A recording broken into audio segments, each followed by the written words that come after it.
సుబ్బారావు. సుబ్బారావు గారు ఏం చేస్తుంటారండి మీరు? ఏం చేసేది లేదు, పొలం భూమి ఇచ్చాం రాజధానికి, ఉమ్, ఖాళీగా. ఖాళీగా ఉన్నారు. ఎలా ఉంది ఇప్పుడు రాజధాని ప్రాంతము? ఇప్పుడు బాబు గారు ముఖ్యమంత్రి అయిన తర్వాత పనులు స్టార్ట్ అయ్యి పనులు చేస్తున్నాము, జంగిల్ క్లియర్ చేస్తున్నాం అని చెప్తున్నారు. నిజంగా జరుగుతుందా? ఇంతకు ముందు ఎట్లా ఉండేది రాజధాని ప్రాంతం, ఇప్పుడు ఎలా ఉంది? అప్పుడు పాడుపడిపోయింది, ఇప్పుడు మళ్ళీ పనులు బాగా సాగినాయి, బాగా అవుతున్నాయి పనులు, మొదలు పెట్టారు అన్ని. హ్యాపీగా ఉన్నాం ఇప్పుడు. హ్యాపీగా ఉన్నారు. ఇంతకు ముందు హ్యాపీగా లేరా? హ్యాపీగా ఎట్టుంటాం, అనితం చెట్లు పెరిగిపోయి కంప పెరిగిపోయి దీంట్లో ఈ రోడ్డును బాగోది కాదు, అప్పుడు సైకిల్ వేసుకొని దొంగలు కొట్టి అంతా రోడ్డు ఉంది కానీ పోయడానికి అయ్యేది కదా. అయ్యేది కదా, ఆ పక్క ఈ పక్క చెట్లు కమ్ముకుపోయి. బాగుంది. గత 5 ఏళ్ళు రాజధాని కోసం పట్టించుకోలేదండి అప్పుడు ప్రభుత్వం? ఏడ పట్టించుకుంది? పట్టించుకుంటే ఈ పాటికి అయిపోయాయి కదా, ఈ గుంటలు చెరువులు కంప కట్టే ఎందుకుండేది. ఇప్పుడు ఐకానిక్ టవర్స్ ఇక్కడే కడుతున్నారు కదా, పూర్తి చేసేస్తారంటారు ఈ టర్మ్ లో? అనుకుంటున్నాం గ్యారెంటీగా చేస్తారని. అప్పుడు గ్యారెంటీగా చేస్తారని భూములు ఇచ్చాము, మధ్యలో గవర్నమెంట్ మారి ఇది అయిపోయింది, ఇప్పుడు గ్యారెంటీగా చేస్తాడని అనుకుంటున్నాం. ఇప్పుడైతే పనులు స్టార్ట్ అయ్యాయి, ప్రస్తుతానికి స్టార్ట్ అయినాయి. అంటే జంగిల్ క్లియరెన్స్ చేస్తామని చెప్పారు, ఓవరాల్ గా చేసినట్టు కనిపిస్తుంది. ఆ సీడ్ యాక్సిస్ రోడ్ కావచ్చు మొత్తం క్లియర్ చేశారు. మొత్తం క్లియర్ చేశారా? ఎలా ఉంది గవర్నమెంట్, ఎలా ఉంది చంద్రబాబు గవర్నమెంట్? మాకు మాత్రం ఇక్కడ హ్యాపీ, గవర్నమెంట్ ఏం బాగానే ఉంది, చూస్తున్నాం కదా. జగన్ అంటున్నాడు ఏం బాగాలేదు, నేనే వస్తా అంటున్నాడు. ఏంది ఆయన వచ్చేది ఆడికి, ఇంకా ఆయన వచ్చేది రావటం లేదు. అయితే ఈ రోడ్డు హైకోర్టుకి వెళ్ళే రోడ్డు కదా, ఇంత ముందు ఎలా ఉండేది రోడ్డు? ఇంత ముందు బస్సులు పోతుంటే అద్దాలు రుద్దుకుంటా మేము పోతుంటే కళ్ళకు తగులుతా రోడ్లు చూస్తున్నాం కదా, క్రాకులు వచ్చేసి అంతా పడి చచ్చిపోయారు కూడా క్రాకులు నైట్ పూట. ఇప్పుడు పైన రోడ్లు క్రాకులు వచ్చి నైట్ పూట బళ్ళు వేసుకొని పోతా పోతా అడ్లో పడి చచ్చిపోయారు. ఒకళ్ళిద్దరు చచ్చిపోయిన వాళ్ళు కూడా ఉన్నారు, దెబ్బలు తగిలిన వాళ్ళు ఉన్నారు. ప్రధానమంత్రిని తీసుకొచ్చి శంకుస్థాపన చేస్తామని చెప్తున్నారు, ఎలా ఫీల్ అవుతున్నారు? మళ్ళీ మంచిదేగా, ఆయన వచ్చి చేసి చేస్తాడని ఆశిస్తున్నాం. ప్రధాని కూడా చక్కగా జరుగుతున్నాయి. ఈ వారం మొదటి నుంచి బాగా స్పీడ్ అందుకున్నాయి. సార్ మీ పేరండి? నా పేరు శ్రీనివాస్. రాజధాని ప్రాంతం అండి. రాజధాని ఎలా ఉండేదండి రాజధాని ఇంతకు ముందు గవర్నమెంట్ లో ఎలా ఉండేది? ఇప్పుడు ఈ గవర్నమెంట్ వచ్చి 9 నెలలు అయింది కదా, ఏమైనా మార్పు వచ్చిందంటారా? పోయినసారి 14లో చంద్రబాబు వచ్చిన తర్వాత దీనికి రాజధానికి పురుడు పోసారండి. ఆ 5 సంవత్సరాలు దీనికి ఏదన్నా కానీ రైతుల దగ్గర నుంచి ల్యాండ్ పుల్లింగ్ పొలం తీసుకొని ఏదన్నా కానీ ఒక 2 సంవత్సరాలు ఇది సరిపోయిందండి. తర్వాత 2 సంవత్సరాలు వర్క్ జరిగినాయండి. అంతలోకి మళ్ళీ 2019 ఎలక్షన్స్ వచ్చినాయి. జగన్మోహన్ రెడ్డి వచ్చాడు, దీన్ని ఎన్ని విధాలుగా ఆడుకోవాలో అన్ని విధాలుగా సర్వనాశనం చేసి పడేశాడు. దీన్ని ఏమి చేయకుండా మా మీద పగలో ప్రతీకారాలు పెట్టుకొని మేమేదో చేసామని. మా రాజధానిలో కూడా జగన్మోహన్ రెడ్డికి ఓట్లు వేసిన వాళ్ళు చాలా మంది ఉన్నారు. ఆయన కావాలని చెప్పి ఇక్కడ అంతా కమ్మాళ్ళు ఉన్నారని చెప్పి దీన్ని ఆగం చేసి ఇట్లా చేశాడు దీన్ని. మళ్ళీ ఇప్పుడు 2024 ఎలక్షన్లో బాబు గారు గెలిచారు. దీనికి ఒక మహర్దశ పట్టింది, మేము చాలా సంతోషపడుతున్నాం దీనికి. ఇది ఈ 2-3 సంవత్సరాల్లో చాలా మట్టిగా కంప్లీట్ చేస్తామని చెబుతున్నారు బాబు గారు. అయ్యిద్దని మాకు నమ్మకం ఉంది. అంటే ఈ వచ్చిన తర్వాత ఏమైనా పనులు ఏమైనా స్టార్ట్ అయినాయి కదండి, మీరు చూస్తూనే ఉన్నారు, ఇక్కడే జరుగుతున్నాయిగా. ఎదరు అక్కడ ఏఎస్ క్వార్టర్స్లో కానీ అవన్నీ కంప్లీట్ దాదాపు కొన్నేమో 80% 90% అయిపోయినాయి అండి. అవి దాదాపు ఈ సంవత్సరంలో అయిపోతాయి. ఇంకా కొన్ని ఇప్పుడు సెక్రటేరియట్ ఇవి అంటారా, ఇవి 3 ఏళ్ళకి గడువు పెట్టారు కదా, ఇవి అయిపోతాయండి. గతంలో రాజధాని ప్రాంతంలో ఉన్న రైతులు చాలా ఇబ్బందులు పెట్టారు అనేసి అయితే విన్నాం, నిజమేనా? పడ్డామండి, మేము చాలా ఇబ్బందులు పడ్డామండి. కౌళ్ళు కూడా టయానికి వేయలేక, మా పిల్లల్ని చదివించుకోలేక మేము చాలా ఇబ్బందులు పడ్డామండి. కార్తీక 5 సంవత్సరాల నరకం చూసామండి మేము. అంటే పెండింగ్ ఉన్న కౌలు కూడా ఈయన వచ్చిన వెంటనే వేసేసారని చెప్తాను, వేసారండి. బాబు గారు పెండింగ్ ఉన్న కౌళ్ళు కూడా వేసేసారు మొత్తం. ఏం చెప్తారు? రైతులంతా స్వచ్ఛందంగా భూములు ఇస్తే ఈ రాజధాని ప్రాంతం ఒక శ్మశానం అని చెప్పి, ఒక అడవి అని చెప్పి వైసీకి సంబంధించిన నేతలంతా మాట్లాడేవారు కదా. అవన్నీ వాళ్ళ బూటకు మాటలండి. రైతులందరూ సంతోషంగా పొలం ఇచ్చామండి, మా పిల్లల భవిష్యత్తు బాగుంటుంది. మేము పొలాలు చేసి కూలివాళ్ళు లేబర్ ఛార్జీలు తట్టుకోలేక దండగలు వచ్చి చాలా నష్టపోయాము. అంతలోకి ఈయన దేవుడు అల్లే వచ్చి చంద్రబాబు గారు వచ్చి మీ ఇక్కడ రాజధాని పెడుతున్నానని చెప్తే మేము ఎంతో సంతోషంగా ఇచ్చామండి పొలం. అంతేగాని మా గొంతు మీద కత్తి పెట్టి పొలాలు ఇవ్వమని మమ్మల్ని ఎవరు అడగలేదండి. మా ఇష్టపూర్వకంగా మేమే ఇచ్చాం. మా పిల్లలకి రేపు రాజధానిలో ఉద్యోగాలు వస్తాయి, మా పిల్లలు ఎక్కడ ఉంటారో, ఏ దేశం వెళ్ళే పని ఉండదు అనే సంతోషంతో ఇచ్చామండి మేము. అది అంటే ఇప్పుడు మీరు ఇంతగా ఇచ్చారు కదా, ఇప్పుడైతే పనులు స్టార్ట్ అయ్యి అంటారు? స్టార్ట్ అయినాయండి, పనులు స్టార్ట్ అయ్యి. అమరావతి అంటే ఇప్పుడు ఇంతకుముందు ఆంధ్ర ఏంటంటే ఆంధ్రాకి రాజధాని లేదని చెప్పి ఈ విధంగా ట్రోల్ చేసేవారు కదా. సో ఇప్పుడు మీ దగ్గర అమరావతి తయారవుతుంది కదా. అవును, చాలా సంతోషం అండి మాకు. మా దగ్గరే అమరావతి, ఇదివరకు హైదరాబాద్ వెళ్ళేవాళ్ళం అండి 300 కిలోమీటర్లు.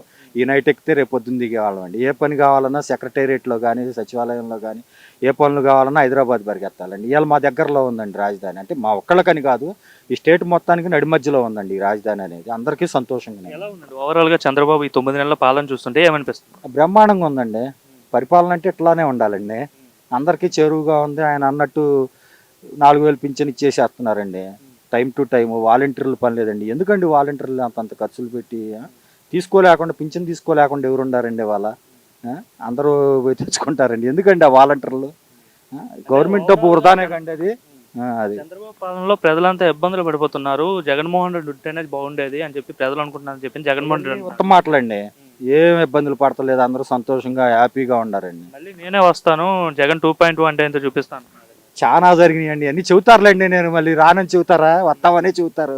ఓడిపోయేవాడు కూడా మీరు 24 ఎలక్షన్లో మీరు చూశారు, మనం గెలవబోతున్నాం అన్నాడు. ఏం గెలిచాడండి? 11 సీట్లు 2-1 పరిమితం అయిపోయిందండి. జగన్మోహన్ రెడ్డి చేతులార చేసుకున్నదేనండి అది. చేతులార చేసుకున్నదే అది. మేడం గారు మీ పేరండి? నా పేరు లక్ష్మి అండి. ఏంటి ఈవినింగ్ సమయాన అలా వాకింగ్ వచ్చారా? డైలీ వాకింగ్ అలవాటు అండి మాకు ఇక్కడ.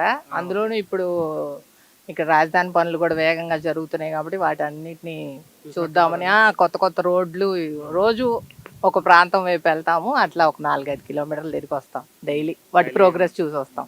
తుళ్ళూరు అండి మీది? తుళ్ళూరు. ఎలా ఉండదమ్మా మీరు అంటే ఇక్కడే ఉంటారు కాబట్టి, ఇంతకు ముందు అంటే ఈ 9 నెలల కాలకు ముందు ఎలా ఉండేది ఈ రాజధాని ప్రాంతం, ఇప్పుడు ఎలా ఉంది? 9 నెలలు కాదు కానీ 10 సంవత్సరాల నుంచి చూస్తున్నాం కాబట్టి గత 5 సంవత్సరాలు అయితే బాగా పాడుపెట్టారు. అంతకుముందు 5 సంవత్సరాలు ప్రగతి బాగా చూసాం మేము. దాదాపు 10 సంవత్సరాల నుంచి ఇక్కడే ఉంటున్నాం కాబట్టి ఆ ప్రోగ్రెస్ చూసాము. మళ్ళీ అసలు అంతా శిథిలం అయిపోయింది కూడా చూసామండి. ఇప్పుడైతే దాదాపు 2-3 నెలల నుంచి అంతా సంతోషకరంగానే ఉంది. చాలా అన్ని రెడీ మిక్స్ ప్లాంట్స్, చాలా మెటీరియల్ కూడా వస్తుంది రాజధానిలో. విత్ ఇన్ ఫ్యూ మంత్స్లోనే కొంచెం మొత్తం చేంజ్ కనిపిస్తుంది. అంటే పనులు స్టార్ట్ అయ్యామమ్మా ఈ 9 నెలలు? అంటే చంద్రబాబు ముఖ్యమంత్రి అయిన తర్వాత జంగిల్ క్లియరెన్స్ ఇవన్నీ చేస్తా అని చెప్పారు, చేయించారా? అంటే నాకంటే తెలియదు, ఇంత ముందు రాలేదు కాబట్టి మీరు ఎక్కడే ఉంటారు కాబట్టి మీరు చెప్పండి. ఓకే, జంగిల్ క్లియరెన్స్ అయితే ఎప్పుడో అయిపోయింది. గవర్నమెంట్ అయితేనే ఎలా ఉందంటే ఇంత ముందు ఎలా ఉండేది అసలు ఈ ప్రాంతం? అది అడవేనండి. దాదాపుగా అసలు అడవిని పెంచేసినట్టే. ఎందుకంటే ఇప్పుడు మనం ఫారెస్ట్ ల్యాండ్స్ ఎలాగైతే ఫారెస్ట్ ల్యాండ్స్ చూసాం కదా, ఇంకా దాదాపుగా ఫారెస్ట్ ల్యాండ్ అని అనుకోవచ్చు. అసలు ఇటు సైడ్ రావాలంటే చాలా భయపడేవాళ్ళు. ఇంకా అన్ని జీవులు దాదాపుగా నక్కలు, దాదాపుగా ఇక పాములు అయితే ఇక అసలు అడవి పందులని వింత వింత జీవులు అన్నీ ఉండేయని మా మగాళ్ళు చెప్తా ఉండేవాళ్ళు. మేమైతే ఇటు వాకింగ్ వచ్చేవాళ్ళం కాదులే, మేము లోకల్లో తిరిగేవాళ్ళం. ఇప్పుడే వాకింగ్ వచ్చే అవకాశం కూడా లేదు గత 5 ఏళ్ళు. చాలా అసలు ఈ సైట్ సీయింగ్ కూడా అసలు ఏం కనపడేది కాదనమాట. మనకి ఇప్పుడు హైకోర్టు అవన్నీ కనిపిస్తున్నాయి విజువల్స్. అంటే ఇప్పుడు ఇలా చూస్తుంటే ఇప్పుడు కనపడేది కాదా? కోర్ క్యాపిటల్ అసలు మొత్తం ఇప్పుడు మనం చూస్తున్నాం. అదేమో డీప్ బిల్డింగ్స్ గ్రూప్ 4 వాళ్ళే, అది హైకోర్టు. అక్కడే ఇది ఐఏఎస్ క్వార్టర్స్, అది సిఆర్డిఏ బిల్డింగ్. మొత్తం ఇది కోర్ట్ క్యాపిటల్ మొత్తం మనం ఇక్కడ నుంచి చూడగలుగుతున్నాం. అంతకుముందు అయితే అసలు ఏ బిల్డింగ్ కాదు కదా, అసలు అడివే. ఇంకా సంబంధించి ఏ బిల్డింగ్ కూడా గతంలో చూడడానికి అవకాశం లేదు, అంతా అడివే అయిపోయింది. గవర్నమెంట్ మారంగానే ముందు జంగిల్ క్లియరెన్స్ చేశారు. ఇంక ఇప్పుడిప్పుడే అందరూ ఎన్సీసీ వాళ్ళు, ఎల్ఎన్టీ వాళ్ళు వచ్చి అన్ని ప్లాన్స్ రెడీ చేస్తున్నారు. ఇంకా డెవలప్ చేస్తారని మేము ఆశిస్తున్నాం. ఎలా ఉందమ్మా ఇప్పుడు చంద్రబాబు నాయుడు వచ్చి 9 నెలలు అవుతుంది కదా, ఆయన పరిపాలన చూసాక ఏమనిపిస్తుంది? అసలు అడ్మినిస్ట్రేషన్ ఎలా ఉంది? మనం చెప్పాల్సిన అంత మనుషులం కాదులే కానీ ఆయన విజన్, ఆయన డెవలప్మెంట్ అందరికి తెలుసు. ఆయనకి 40 సంవత్సరాల అనుభవం ఉంది. అసలు చూసాం కదా 2014 to 2019 ఆయన డెవలప్మెంట్ చూసాము. ఇంకా జనం ఇక్కడ ప్రభుత్వం మార్చి ఆంధ్రప్రదేశ్ని మళ్ళీ ధీనా స్థితిలోకి తీసుకెళ్లారు. ఏదైనా మంచికేనండి. ఇప్పుడు మళ్ళీ ఆంధ్రప్రదేశ్ని దాదాపుగా ఇండియాలో టాప్ స్టేట్లో చూడాలని అందరికీ కోరికగా ఉంది. అసలు అమరావతిని అంటే ఫుల్ టైం క్యాపిటల్ కాదని పార్ట్ టైం అంటే 3 రాజధానులుగా చెప్పారు కదా అమరావతిలో భాగంగా. అంటే శాసన రాజధాని జగన్మోహన్ రెడ్డి చేశారు. అసలు ఎందుకు అమరావతి పైన ఆయన కోపం ఎందుకు? అమరావతిని ఎందుకు పూర్తి రాజధానిగా ఆయన ప్రకటించలేకపోయాడు? ఒక మూర్ఖుడి గురించి మనం ఏం చెప్పలేము అనుకుంటా. రాజు మారినప్పుడల్లా రాజధాని మార్చడం అనేది అసలు ఎక్కడ ఇంతవరకు మన చరిత్రలో కానీ పురాణాల్లో కానీ అసలు చూసి ఉండము. రాజు మారినప్పుడల్లా రాజధాని మారటం అంటే ఇక అది అసలు ఏ స్టేట్లో అయినా ప్రభుత్వాలు మారుతాయి. సీఎం మారినప్పుడల్లా రాజధాని మారాలంటే ఇప్పుడు బాంబే, కల్కట్టా, ఢిల్లీ, హైదరాబాద్ ఇవన్నీ ఎలా ఉండేయండి. అలాగే ఇక ఆయన ఒక అమరావతి అనే పేరు ఆయనకి నచ్చి ఉండదు, అందుకని మార్చాలనుకున్నాడు. అది ఆయన వల్ల కాదు. ఎందుకంటే ఇది దేవతల రాజధాని, పురాతన కాలంలో దేవతలు ఇక్కడ పరిపాలించారు కాబట్టి మళ్ళీ వాళ్ళే కాపాడారు, దేవతలే కాపాడారని మాకు బాగా నమ్మకం. ఇంక ఇది శాశ్వతంగా నిలబెడతారు బాబు గారు. వస్తా అంటున్నాడు, మళ్ళా నేను 30 ఏళ్ల పాటు ముఖ్యమంత్రిగా ఉంటా అని చెప్తున్నాడు జగన్మోహన్ రెడ్డి. ఇంకా అది ఇక ప్రజలే దాన్ని మళ్ళీ 2024లో ప్రజలే తీర్పిస్తారు. ఈ డెవలప్మెంట్ చూస్తారు కాబట్టి మాకు తెలిసి మళ్ళీ బాబు గారు ఈ 2024 దాకా రావాలి. మళ్ళీ ఇంకా ఎవరు వచ్చినా కూడా ఈసారి మళ్ళీ దాన్ని మార్చడానికి కుదరకుండా, ఒకవేళ ఇక ప్రజలు మనం వాళ్ళు ఏం కోరికలు ఉంటాయో మనం చెప్పలేం, కానీ 2024లో ప్రభుత్వం మారినా కూడా రాజధాని మాత్రం మారకుండా చేయాలని, దాన్ని ఒక బాగా స్టేట్ తీసుకెళ్లాలని మాత్రం మేము ఆశిస్తున్నామండి.